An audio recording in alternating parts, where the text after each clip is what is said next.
मसीह को पाना। इसमें किसी का कोई दोष नहीं था कि मैंने मसीह को अब तक ना पाया था। मुझे आरंभ से ही प्रभु यीशु मसीह के बारे में बताया गया था, लेकिन शायद उस समय मेरी बुद्धि इतनी प्रखर नहीं थी कि मैं पवित्र धर्मशास्त्र की शिक्षाओं को पूरी तौर से समझ सकती। बाइबल तो मेरे सामने खुली थी, पर मैं उन पुस्तकों को पढ़ने में अधिक व्यस्त रही जो बाइबल पर आधारित थी, और बाइबल को नहीं पढ़ा जिसे मुझे सबसे पहले पढ़ना चाहिए था। इस कारणवश मैं बहुत से मुख्य सिद्धांतों से अनजान थी जिनका व्याख्यान बाइबल में मिलता है। मैंने अमेरिका से वापस आकर अन्य सभी पुस्तकों को पढ़ना छोड़ दिया व बाइबल का दैनिक अध्ययन आरंभ कर दिया। यह प्रक्रिया 2 वर्षों तक चलती रही। फिर भी मेरा हृदय व्याकुल था। मैं अपनी आत्मिक दशा से असंतुष्ट थी।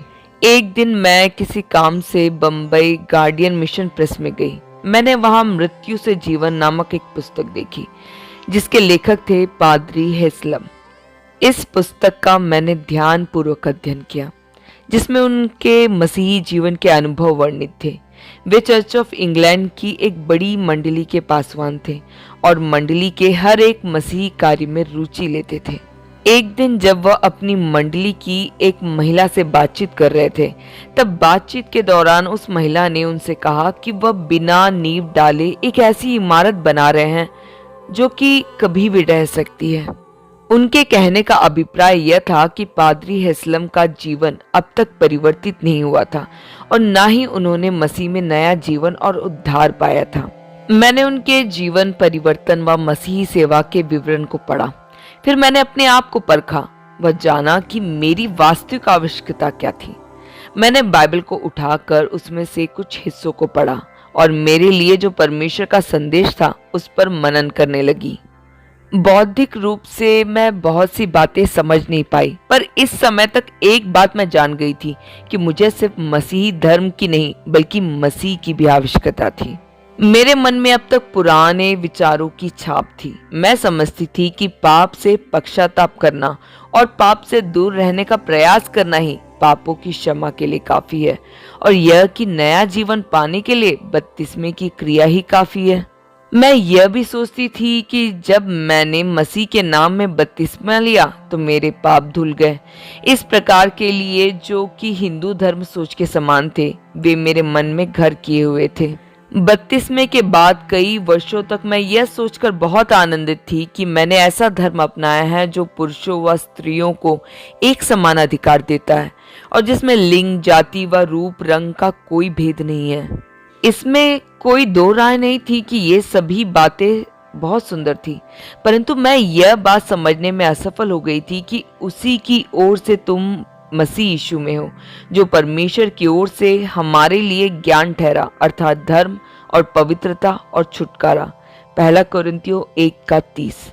मैं इस बात को समझ नहीं पाई थी कि मुझे परमेश्वर के पुत्र पर पूरा विश्वास रखना है या प्रायश्चित करना है और पवित्र आत्मा के द्वारा नया जीवन पाकर परमेश्वर की संतान बनना है।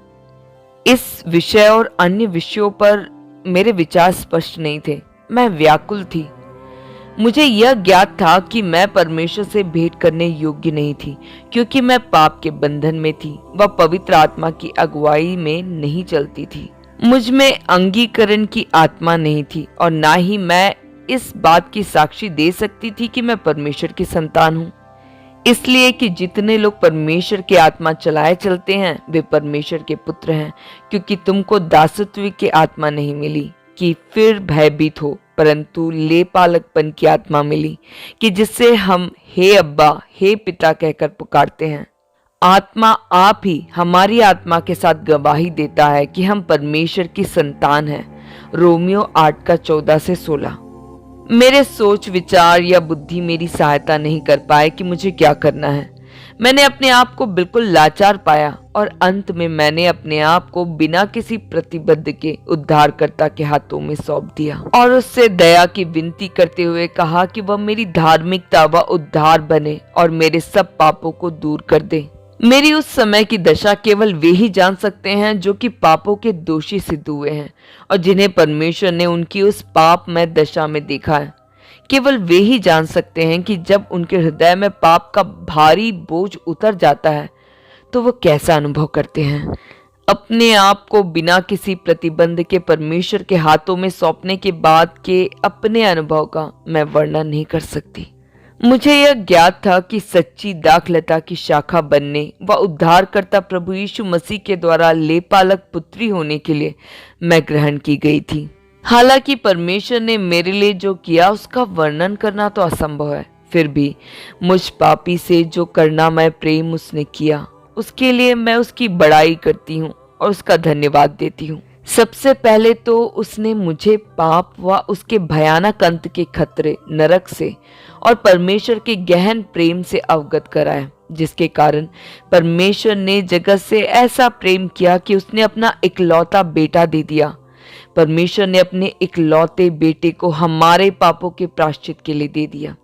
इस कारण प्रेरित यूहन्ना ने लिखा, तो पिता के पास हमारा एक सहायक है, और केवल हमारे ही नहीं वरन सारे जगत के पापों का भी। पहला यूहन्ना 2:1-2। बाइबल बताती है कि परमेश्वर अपने प्रेम को हम पर प्रकट करने के लिए हमारे पुण्यों के लिए ठहरा नहीं रहता, बल्कि हमारी योग्यता के बिना ही अपने प्रेम को हम पर उड़ेलता है। और यह भी लिखा है कि मसीह में ना कोई पुरुष है और ना कोई स्त्री, अर्थात परमेश्वर की वह धार्मिकता जो यीशु मसीह पर विश्वास करने से सब विश्वास करने वालों के लिए है, क्योंकि कुछ भेद नहीं, इसलिए कि सबने पाप किया है और परमेश्वर की महिमा से रहित है, परंतु उसके अनुग्रह से उस छुटकारे के द्वारा जो मसीह यीशु में है सेंतमेंट धर्मी ठहराए जाते हैं। उसे परमेश्वर ने उसके लहू के कारण एक ऐसा प्रायश्चित ठहराया जो विश्वास करने से कार्यकारी होता है कि जो पाप पहले किए गए और जिनकी परमेश्वर ने अपनी सहनशीलता से आनाकानी की, उसके विषय में वह अपनी धार्मिकता प्रकट करे, वरन इसी समय उसकी धार्मिकता प्रकट हो कि जिससे वह आप ही धर्मी ठहरे और जो यीशु पर विश्वास करे उसका भी धर्मी ठहराने वाला हो। रोमियो 3:22-23। मैं नहीं जानती कि इस पुस्तक के पाठकों में से किसी को एक बंद कमरे में रहने का अनुभव है या नहीं, जहाँ के अंधेरे के सिवा और कुछ ना हो, और उसी अंधकार में वह उस वस्तु को ढूंढे जिसकी उसे घोर आवश्यकता हो। उस समय मुझे उस जन्म से अंधे व्यक्ति का वर्णन स्मरण आया जो कि संत यूहन्ना के 9वें अध्याय में दिया गया है। वह जन्म का अंधा इसी दशा में 40 वर्ष तक रहा और अचानक वह उस सर्वशक्तिमान यीशु मसीह से मिला जो उसकी आंखें खोल सकता था। कौन उसके आनंद का वर्णन कर सकता है जब उसने उजाले की वो पहली किरण को देखा होगा। सुसमाचार लिखने वाले ने भी इस आनंद का वर्णन करने का प्रयास नहीं किया है। मैं तो इसका केवल धुंधला सा ही वर्णन कर सकती हूँ कि जब मेरी आत्मिक आंखें खुली तो मैं जो अंधियारे में बैठी थी एक बड़ी भारी ज्योति देखी, और मैं जो मृत्यु की छाया की घाटी में बैठी थी मुझ पर एक बड़ी ज्योति चमकी। मेरी दशा उस मनुष्य के समान थी जिसको कहा गया था, यीशु मसीह नासरी के नाम से उठ और चल। और वह उछल कर खड़ा हो गया और चलने लगा और उछलता कूदता परमेश्वर की स्तुति करता उनके साथ मंदिर में गया। प्रेरितों के काम 36:8। मैंने परमेश्वर के धन्य पुत्र की ओर दृष्टि की जो क्रूस पर चढ़ाया गया था, जहां उसने मौत सही, हाँ क्रूस की मौत मेरे बदले, ताकि मैं पाप की बदुआई से व मौत के भय से छुटकारा पाकर अनंत जीवन पा सकूं। हाय ये प्रेम, अकथनीय प्रेम जो पिता ने मुझ एक पापी से किया, और उसने अपने इकलौते बेटे को मेरे बदले मरने दे दिया। मैं इस प्रेम के योग्य तो ना थी, पर उसने इसी कारण से अपना प्रेम मुझ पर प्रकट किया। परमेश्वर की सच्चाई उन गलत व काल्पनिक बातों से कितनी भिन्न थी जिन्हें मैंने बचपन से अपने हृदय में रखा था। उन बातों के अनुसार मुझे वर्तमान और भविष्य के आनंद अर्थात स्वर्ग को प्राप्त करने के लिए पुण्य कमाना था, नहीं तो मुझे मोक्ष या मुक्ति नहीं मिलती, जो कि अकल्पनीय क्षति होती। लेकिन मेरे लिए मोक्ष प्राप्ति संभव न थी, क्योंकि हिंदू मत के अनुसार स्त्रियां मोक्ष प्राप्त नहीं कर सकती थी। ब्राह्मण पंडित स्त्रियों, शूद्रों व निम्न जाति वर्गों को धोखा देते आए हैं कि उनके मोक्ष पाने की थोड़ी बहुत आशा है, परंतु जब हम हिंदू धर्म के नियमों को स्वयं पढ़ते हैं और पदधारी लोगों से पूछते हैं, तब प्रत्यक्ष प्रमाण मिलता है कि हमारे लिए कोई भी किसी भी तरीके की आशा नहीं है। वे कहते हैं कि स्त्रियों, शूद्रों व निम्न जाति के लोगों को केवल अपने पति व ब्राह्मणों की सेवा करने के द्वारा ही स्वर्ग मिल सकता है, परंतु स्वर्ग का आनंद सर्वदा के लिए नहीं है। अंतिम धन्य अवस्था जो ब्राह्मण प्राप्त करेंगे वह स्त्रियों व निम्न जाति वर्ग के लिए नहीं है, परंतु मसीहियों का पवित्र धार्मिक पुस्तक बाइबल यह कहता है, क्योंकि जब हम निर्बल ही थे तो मसीह ठीक समय पर भक्तिहीनों के लिए मरा।